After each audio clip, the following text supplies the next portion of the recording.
eu vou fazer uma recapitulação da primeira, da segunda fase modernista, da prosa, para nós entrarmos na poesia. Como eu disse a vocês, na verdade a gente já entrou, mas a questão do Carlos Drummond de Andrade, que é importante para nós nesse momento, tá? Terça-feira eu já vou ver a terceira fase modernista, porque aí eu encerro o conteúdo para a gente pegar firme nas obras de interpretação de texto, ok? Então vamos lá. 10 é pouco, mando, ok, que susto. Não, Gabriela, eu já te achei, era só o relatório que às vezes eu pensei que eu tivesse apagado, porque eu uso no computador e uso no celular, e às vezes eu vou apagando tudo assim, mas ele está aqui ainda. Pelo menos ele está no computador, né? Deixa eu te achar de novo, que é até bom confirmar isso.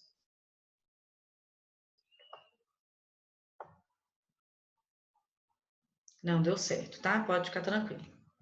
Não precisa mais, não. Era só para confirmar o relatório, porque eu li uma vez, mas eu gosto de... Pessoal, vamos fazer um esqueminha, um mapinha mental aqui? Sujeito que vocês anotem, vão me ajudando para a gente formular o modernismo no Brasil. Maria Lu? Oi, Luiz Fernando e Camila.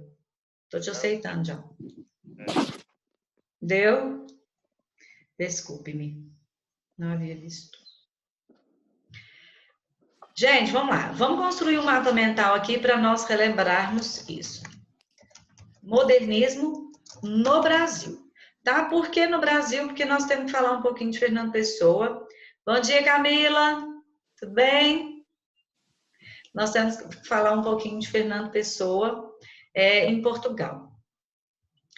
O modernismo no Brasil começou com...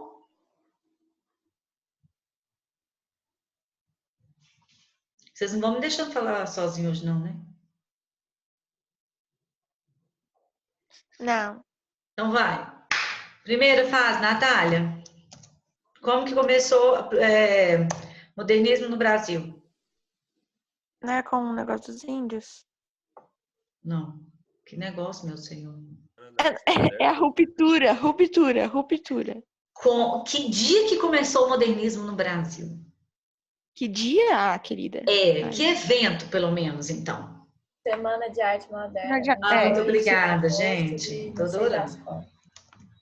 Então, com a Semana de Arte Moderna.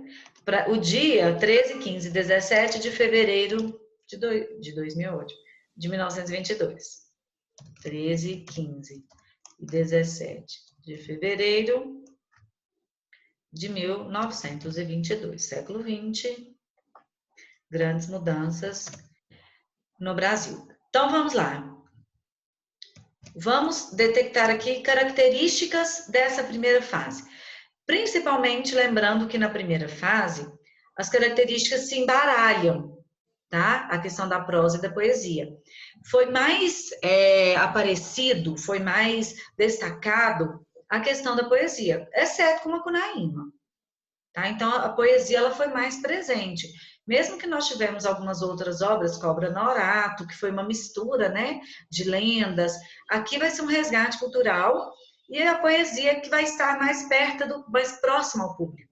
Porque as poesias eram publicadas nas revistas, nos manifestos, que praticavam pós-Semana de Arte Moderna. Então, vamos às características. Qual que é a palavra de ordem nesse momento?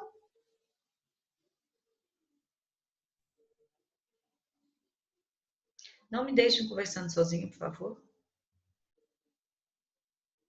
Qual que é a palavra de ordem da primeira fase modernista? Ruptura? Ruptura. Qual é o que? Travou. Gabriela, palavra de ordem aqui. É a ruptura. Então, ruptura não. Ruptura. Ruptura com os padrões clássicos, ruptura com os padrões estéticos. O que são os padrões clássicos? Quando a gente fala em clássico, nós viemos lá pós-Idade Média no classicismo, que foi a introdução dos versos decassílabos, a introdução dos sonetos. É o resgate cultural lá da cultura greco-romana. Então, quando a gente fala em ruptura com os padrões clássicos, eu estou rompendo com sonetos, eu estou rompendo com os versos decassílabos, isso, rompendo com a metrificação, isso, Sara. Estou rompendo com tudo que diz a perfeição estética de uma poesia. Então, essa é a ruptura. Quais as características, então, nós vamos ter dentro dessa poética, dentro dessa literatura da primeira fase? Pensa em Macunaíma. O que nós temos de característica dentro de Macunaíma? Vou começar a nomear, para vocês não me largarem conversando sozinhos. Nacionalismo, Gabriela, ótimo. Sara Abrão, mais uma característica. Mas eu não sei de cor, né? Tem que falar muito bem. Mas vamos pensar em Macunaíma, não precisa saber de cor. Inovação linguística. Isso, Sara. Quem colocou? A Gabriela, desculpa. Essa você está falando é da segunda fase, Sara Cândido. Linguagem coloquial? Linguagem coloquial. Ah, tá. O que Macunaíma traz? Quem que é o centro de Macunaíma? O índio? O índio. Então, nós temos o indianismo aqui com as suas lendas, folclore, mito. Gabriela, tons, né, a linguagem, essa inovação linguística, aqui que eu vou entrar com essa questão do irônico e do polêmico, tá? Isso aqui entra na questão aspectos culturais brasileiros, né? Então vai falar muito do simples do brasileiro, da linguagem do brasileiro, ok? Então isso aqui eu vou ter um patriotismo,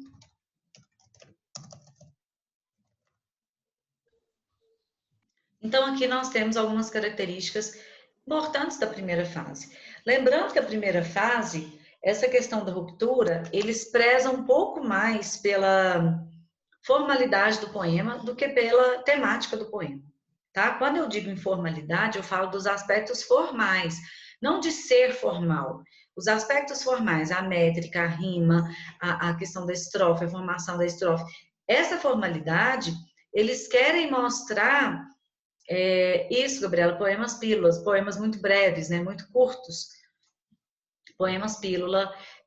Quando a gente fala do aspecto formal, eles querem mostrar que o Brasil não é aquele Brasil que nós estamos mostrando que somos.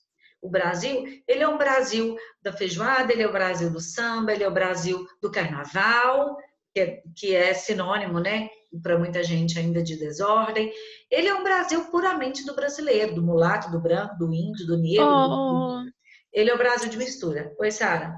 Maria Lúcia, acho que é um pouco também por causa que depois da Semana da Arte Moderna, eles começaram a pensar assim, tipo, o Brasil precisa ter sua própria arte. Tipo assim, acho que Isso, a surgiu um negócio assim. a questão da arte moderna foi com esse intuito. Eu vou colocar uma palavra aqui para nós lembrarmos disso que a Sara acabou de falar. Abaporu. Lembra da obra de Tarsila do Amaral, Abaporu? A cabeça pequena, os braços alongados, os membros inferiores e superiores alongados. Aquilo ali tem a intenção de quê? O que é Abaporu? É o ritual da deglutição, deglutir, né, o canibalismo que nós chamamos assim do índio, né? O índio tinha o ritual de comer a carne humana. E o Abaporu, ele vem com a intenção de deglutir a cultura europeia e mostrar que nós temos a nossa cultura.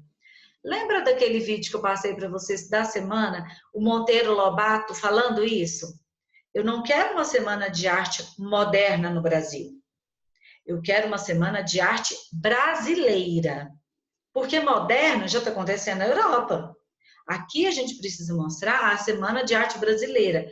Ou seja, isso que a Sara falou, as características brasileiras, elas têm que sobrepor agora. Então, levantou-se o aspecto nacionalista, o sentimento ufanista, o patriótico. Eu amo meu Brasil. Lúcia, uma coisa que me faz lembrar a primeira fase, agora que eu tô lembrando, é o sítio do Capão Amarelo. Aí, tipo assim, eu acho que dá pra lembrar muita coisa. Dá para lembrar muita coisa, porque vai no interior, aquele que planta, o nativo, né? O brasileiro simples, o As brasileiro humilde, lendas. as lendas. E outra coisa, é claro também, cuidado, Sara, que o sítio do Pica-Pau atualmente ele é extremamente datado, né? É, Assim, sim. muito. Agora, mas tem muito aspecto dessas lendas mesmo e desse resgate cultural, né? Dessa busca pela cultura brasileira, tem muito isso mesmo. Isso é importante, dá para você lembrar assim.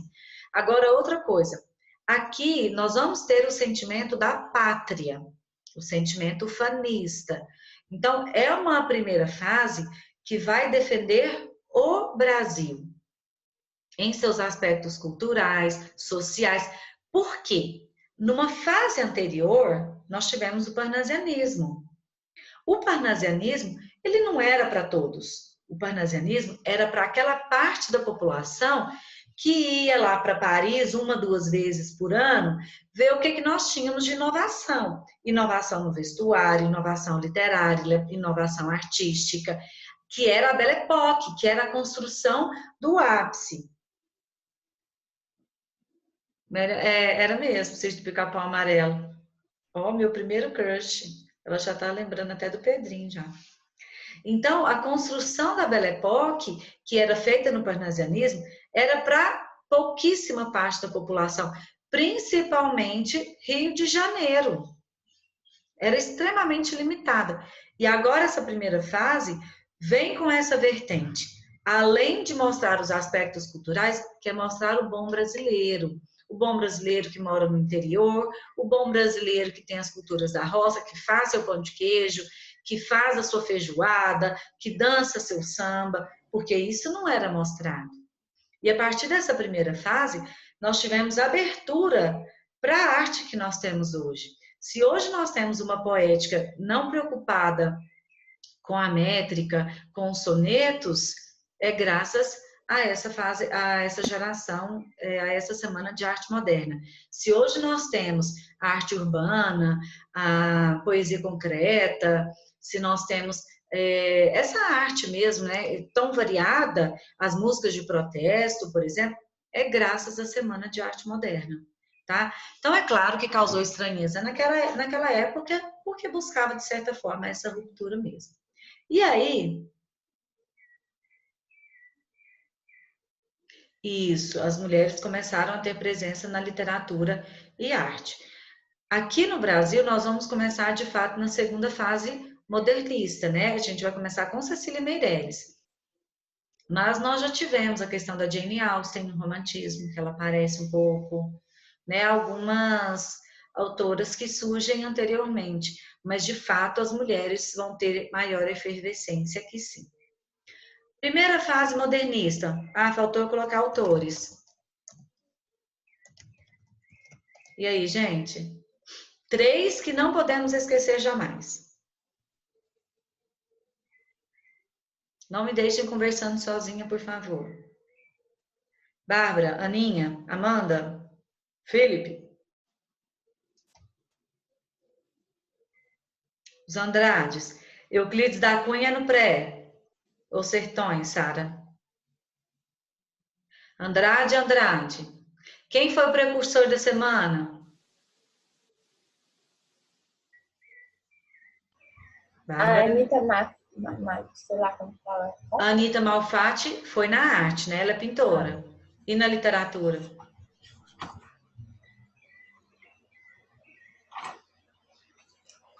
Andrade, os Andrades. Não esqueça, é só lembrar dos Andrades. Bandeira?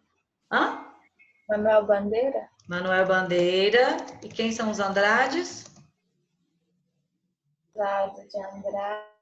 Mário de Andrade Oswaldo de Andrade. e Oswaldo de Andrade. Oswaldo de Andrade. Esses 3 aqui. Monteiro Lobato do pré-modernismo. Ele não quis participar da semana, lembra? Então, esses 3 aqui são primordiais, tá? Os Andrade. Ah, só uma curiosidade. Oswald de Andrade casou-se com Tarsila do Amaral. Só que o casamento não durou muito, não.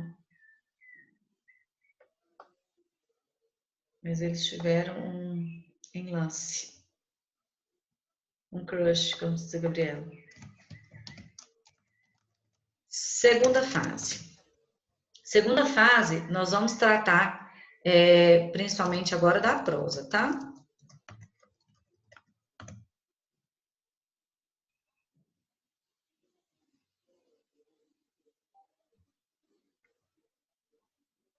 E aí, gente, agora nós vamos para os aspectos, para as características, onde eu vou, da prosa. Lembrando que a minha câmera desligou? Não, né? Não. Porque aqui tá aparecendo mensagem para mim. Vamos lá. Essa internet tá querendo pifar. Na segunda fase, na verdade, eu gosto de começar pela poesia. Não sei porque que eu comecei pela prosa. Eu fui seguir o livro, mas eu gosto de começar pela poesia. A prosa, ela vai vir com 3 vertentes diferentes, tá? A questão da ruptura, a questão de causar, de impressionar o público, ela baixou, diminuiu. E aí, na prosa, nós vamos ter os romances. Por que a gente chama de romance sendo que não está no romantismo? E sendo que não tem romance, relacionamento aqui?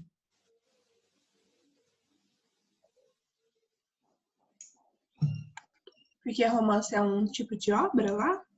É um tipo de gênero textual, isso mesmo. Romance é um gênero literário, um gênero textual literário, o qual possui uma quantidade maior de personagens e a obra se passa em mais de um ambiente. Tá? Então, nós chamamos de romance porque romance é um gênero literário, um gênero textual literário. E existem os romances em várias situações, né, de diversas situações. Antes de eu chegar nos romances, vamos para a questão das obras aqui. Nós vamos ter, nesse momento, deixa eu voltar com os romances, alguns tipos de romance. O romance que mais aparece... Oi? Desculpa a demora, meu celular tá quase morrendo de novo. Tudo bem, Daniel. Hoje choveu, né? Hoje desanda muita coisa. Vamos lá. Nós temos alguns tipos de romance. Qual que é o romance que mais tem ênfase aqui? Eu tenho Raquel de Queiroz, que eu tenho o engajamento social. Como que ele vai chamar? Vamos lembrar? Regionalista? Regionalista. Regionalista. O romance regionalista, ele vai ter um certo engajamento social. Esse engajamento social vem primordialmente preocupado com o quê? Com a miséria, a fome. Decorrente de quê? Quem que vai gerar essa miséria e essa fome? A seca? Principalmente a seca. Vou parar aqui de novo, porque a seca vai aparecer na terceira fase. Nós temos que diferenciar qual é a seca da segunda, a seca da terceira, tá? Não esqueçam dessa questão da seca. Na prova eu vou colocar 2 textos, vou falar qual é a seca da segunda, qual é a seca da terceira, para a gente diferenciar. E isso quem vai nos diferenciar é o próprio narrador. Então, fiquem atentos a essa percepção. A seca, ela aparece no Brasil, essa questão do engajamento social, ela aparece no Brasil aqui na segunda fase, ela passa na terceira e ela tem até obras contemporâneas, retratadas pela seca. Alto da Compadecida é um exemplo. Por que o Chicó e o João Grilo morrem de fome? Porque vivem na seca e eles não têm emprego, eles não têm um trabalho. Aí é claro que Ariano Suassuna levou mais no lado humorístico, né? No lado mais sarcástico, de passar a perna, no lado mais esperto do brasileiro. Mas o que acontece? É a seca. Por que eles são invadidos pelo cangaceiro? Porque querem dinheiro, porque a seca do sertão está atrapalhando esse desenvolvimento. Tá? Então, a seca é muito importante, essa questão que começa agora e vai chegar até onde nós estamos. Então, o engajamento social, a miséria, a fome não, fome decorrentes da seca, o sertão nordestino,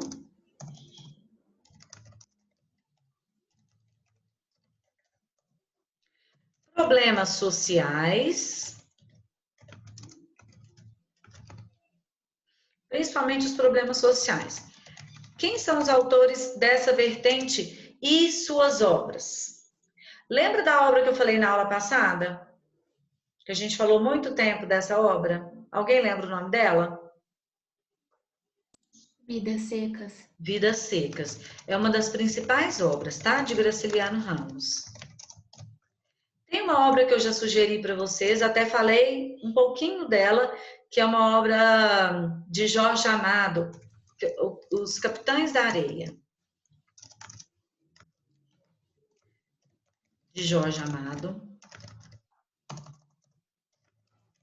Eu já disse a vocês que eu vou agilizar com a matéria, depois eu volto nas obras, né? Por causa do nosso tempo. Raquel de Queiroz, que se preocupou com a seca de 1915. Raquel de Queiroz. Tá? Esses aqui são os principais, que vão aparecer muito intenso essa questão da fome, da seca, da miséria. Jorge Amado, ele não prende muito a seca, até porque as suas obras se passam em Salvador.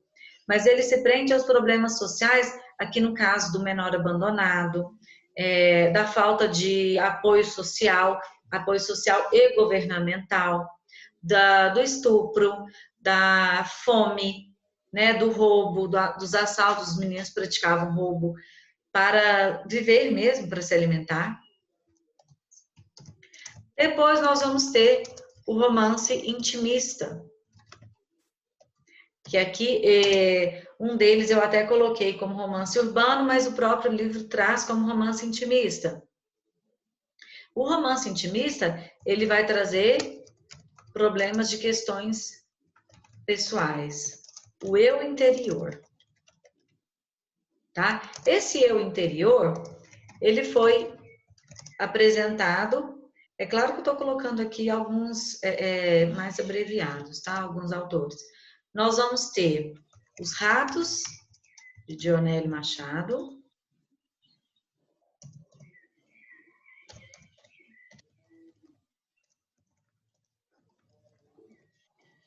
Nós vamos ter Clarissa, de Érico Veríssimo. Ana Terra, O Tempo e o Vento, todos de Érico Veríssimo. Nossa, escrevi Érico errado. Érico Veríssimo. Tá? E o romance urbano, que eu coloquei como Érico Veríssimo, porque algumas obras dele se passam nesse universo urbano, principalmente no sul do país. Érico Veríssimo tem uma vertente bem diferente. Ele é um autor bem ressaltado, assim, pela sua diferença. Pessoal, por enquanto, tranquilo? Posso começar na segunda fase, na poesia?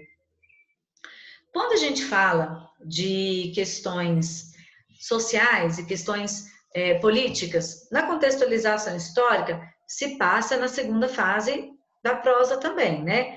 Lembrando que podemos chamar de geração de 22, geração de 30. Vocês vão ver questões sobre isso. Geração de 30, pertencente à geração de 30, tá? Primeira fase 22, segunda fase geração de 30. Essa geração de 30, ela possui diferentes aspectos da prosa e da poesia, diferentes e semelhantes. Quando nós falamos do regionalismo, ele de fato, não é tão apresentado na poesia. Mas perpassa, sim, a poesia de engajamento social. Então, Carlos Drummond, por exemplo, ele vai fazer uma poética acusando a Segunda Guerra Mundial. Oi? Não, pode ficar.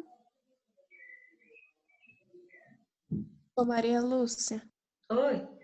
você colocou romance intimista, não é urbano, não? Não, é intimista mesmo. Porque Tá. vai tratar das questões pessoais e do eu interior. Urbano é só o Érico Veríssimo e eu que trouxe essa vertente no caderno, porque no livro não tem. Urbano são as obras de Érico Veríssimo que se tratam mesmo de grandes centros. Clarice é um exemplo de romance urbano. Ana Terra é um exemplo de romance intimista, do Érico Veríssimo. Tá? É porque eu tinha visto o Érico Veríssimo, aí eu pensei que você tivesse colocado errado. Desculpa. Não, eu coloquei no caderno de vocês como romance urbano. Tá? Mas ele perpassa nessas duas situações. Até no livro mesmo ele foi colocado como intimista. Coloquei aqui, que depois vocês leem no livro e se confundem. Tá? Gente, então olha só. Na segunda fase da poesia, a questão político-social vai ser a mesma. Então, o final a Bolsa de Nova York, final da Primeira Guerra Mundial, essas questões de evolução, vacina, estarão muito presentes aqui. E Carlos Drummond é um poeta que vai trazer duas vertentes diferentes. Ele vai trazer também essa poesia de engajamento, ou seja, preocupação social. É claro que alguns aspectos não vão perdurar na poesia. É por isso que nós estudamos de forma separada. Então, por exemplo, o sertão nordestino não é uma característica da poética. O engajamento social, sim. Os problemas sociais, sim. As questões pessoais aqui vai perdurar com Cecília Meirelles. Mas eu quero que vocês foquem por que a gente estuda separadamente. Porque alguns aspectos são parecidos, outros são distintos, tá? Eu vou fazer um outro compartilhamento para nós conhecermos alguns autores. Deixa eu fazer chamada. Tem, acho que 1 mês que eu não faço chamada.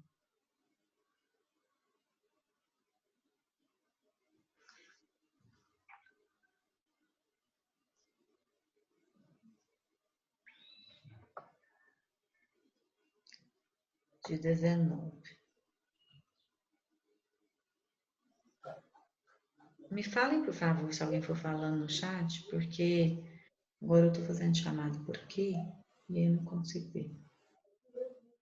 Se a senhora estiver fazendo chamada, Maria Lúcia, saiba que eu estou presente, tá? Tá, joia. Eu vou fazer agora, só um instante. Tá abrindo aqui. 19. Amanda? Presente. Ana Clara? Presente. Bárbara? Presente. Bianca?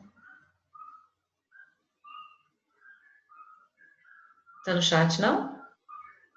Não. Cadê Bianca? Camila? Carol? Presente. Daniel, ok. Presente. Débora, ok. Gabriel tá aí? Respondeu no chat, não? Não. Alguém olha para mim no chat, por favor. Gabriela, ok. Giovana? Giovana tava, né? Giovana? Giovana não está? Graciela? Iago José? Ela tinha falado no horário da Cátia que tava fazendo um barulho muito forte de chuva na casa dela. Deve ser por isso. É Giovana? É. Tá. Parece que eu tinha visto. Iago e Iago, os dois estão? Iago Cortes está no chat. O Matheus também. Iago, Matheus, ok. Obrigada. Isabela? Laura? Presente. A Isabela não está? No chat até agora não. Tá. Luiz Ela tá na tá. chamada. Oi? Ela tá na chamada. Ela mandou no chat. Mandou? Obrigada. Laura, ok. Luiz e Marcelo. Marcelo entrou agora mesmo? Ele tá, não tá?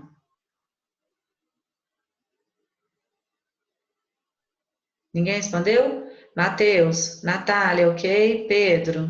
Eu tô aqui, o Matheus. Matheus, ok. Chat. Natália também tá aqui, tá? Natália, ok. Luiz e Marcelo, alguém respondeu? Eu tô aqui, Maria Lúcia Fernanda. Marcelo tá na chamada. Então tá, obrigado. Pedro? Pedro tá no chat. Felipe. Presente. Samira. Sara e Sara, ok. Vinícius e Vinícius. Eu tô presente. Coelho. Tô aqui. Vitória. Presente. Nicole. Presente no chat. Vinícius, eu acho que eu não te respondi. Te respondi no WhatsApp? Sobre os mapas mentais? Maria Lúcia, meu travou, mas eu estou aqui, viu? Ah, a Giovana chegou? Não, eu tô aqui. Chegou? Não, já tô aqui. Entendi. Respondeu ainda não, Maria Lúcia. Ah, não respondi não? Os mapas mentais podem ser feitos à mão. Ah, entendi. Ou as duas situações. O Marcelo agora respondeu no chat. Ah, tá bom. Obrigada. Não, já deu. Vou fazer chamada mais não. Quem respondeu, chega. Cansei. Então, esse aqui é o Carlos Drummond de Andrade. Para quem já foi ao Rio de Janeiro, já se deparou com ele sentadinho lá, né, na Praia de Ipanema. Já tirou uma foto, com certeza, com Carlos Drummond de Andrade. E esse aqui é o gênio da nossa poesia, da segunda geração. Oi? Na porta da Biblioteca Municipal de Belo Horizonte também tem um carinha sentado. Eu acho que é ele também, não? De Belo Horizonte?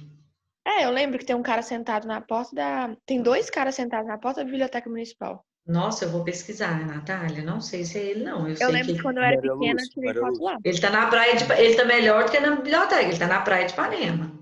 Desliga o microfone da Camila aí, por favor.